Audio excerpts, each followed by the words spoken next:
2024 সালের 5 আগস্ট শেখ হাসিনা পালিয়ে যাওয়ার পর 1-1.5 মাসের ভেতরে আমি একটা কথা বলেছিলাম যে শেখ হাসিনা বাংলাদেশের পরবর্তী প্রধানমন্ত্রী হবেন। যদি নাও হয় তাহলে তার পরের 1 বছর পরের মেয়াদের প্রধানমন্ত্রী হবে আওয়ামী লীগের কেউ। যদি শেখ হাসিনা ধরেন যে পরিমাণে ফেন্সিডিল সে ভারতে খাচ্ছেন, ওখানে তো খুব সহজেই পাওয়া যায়, তো উনি কয়দিন টিকতে পারবেন জানি না।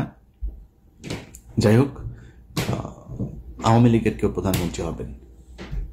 এই কথাগুলো কেন বলেছিলাম, আমার কাছে মনে হয়েছিল কি যে বিপ্লবের এটা আসলে ডিরেকশনটা ঠিক মতো যাচ্ছে না। কারণ হলো, আমরা ধরেন বিপ্লব নিয়ে অনেক নাচানাচি শুরু করেছিলাম, আমরা তো জানতাম না 5 তারিখের পরে আসলে এই 5 তারিখে এইভাবে হচ্ছে। কিন্তু ভারত তো সবই জানতো। তারা তাদের মতো করে সুন্দর করে তাদের প্ল্যান বিতে কে কে থাকবে, আসিফ নজরুল সহ কারা কারা এখানে প্রথম আলোর যে পুরো গংটা এরা কি করবে, এই জিনিসগুলো তারা জানতো, ওইভাবে সেট আপ করেছিল।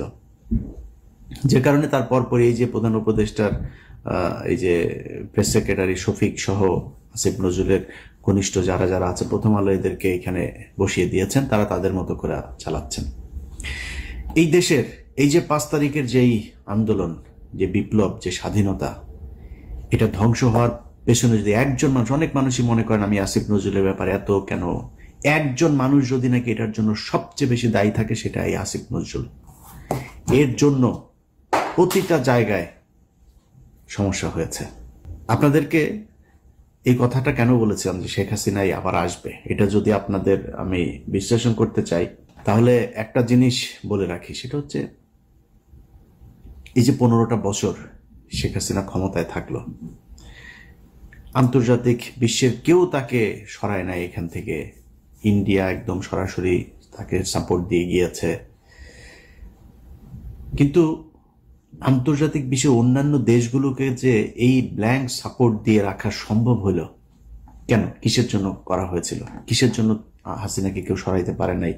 আন্তর্জাতিক বিশ্ব থেকেও কোনো চাপ কেন আসে নাই? এর একমাত্র কারণ, বাংলাদেশকে সবাইকে বোঝানো হয়েছিল যে এই দেশটা হচ্ছে একটা জঙ্গি রাষ্ট্র। তারেক রহমান, খালেদা জিয়া এরা হচ্ছে জঙ্গিদের মূল হোতা। এদের কারণে এদের যদি ক্ষমতায় যায় তাহলে এই দেশ আবার জঙ্গি হয়ে যাবে, অতএব আওয়ামী লীগকে রাখতে হবে।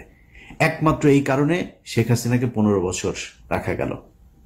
আচ্ছা, সেইখানে এই আন্তর্জাতিক পুরো বিশ্বটাকে কারা এই ন্যারেটিভটা দাঁড় করাইলো হচ্ছে ভারত। আর কাদের উপরে চাপাইলো? আলেম সমাজ, বিএনপি, জামাত, তাদের উপরে। তার মানে প্রধান যে বিষয়টা 15 বছর যেই কারণে হাসিনা ক্ষমতায় থাকতে পারলো সেটা হচ্ছে এই যে আমাদের দেশকে জঙ্গি রাষ্ট্র তৈরি করার সেটা। এটার সাথে একটা বড় অংশ কে ছিল? প্রথম আলো। যদি এটা হয়ে থাকে যে ইন্ডিয়ার কারণে আমরা 15 বছর আসতে পারি নাই, তাহলে আমাদের প্রধান কাজ ছিল এই স্বাধীনতার পরপর ইন্ডিয়ার ব্যাপারে পদক্ষেপ নেওয়া। কোনো পদক্ষেপ নেওয়া হয়েছিল? ভারতের সাথে কে কত পারে ঘষাঘষি করার জন্য সবাই চেষ্টা করলো। আমাদের প্রধান শত্রুকে আপনি পাশে রেখে তারপরে দেশ চালাবেন, দেশে আবার অস্থিতিশীল পরিস্থিতি আসবে না, আবারও হাসিনা আসবে না, হাসিনা এসে আবারও 15 বছর না 1500 বছর বাংলাদেশ শাসন করবে না, ভারতের সাথে একসাথে হয়ে যাবে না, এর কোনো গ্যারান্টি দিতে পারবেন? তাহলে করেন নাই কেন?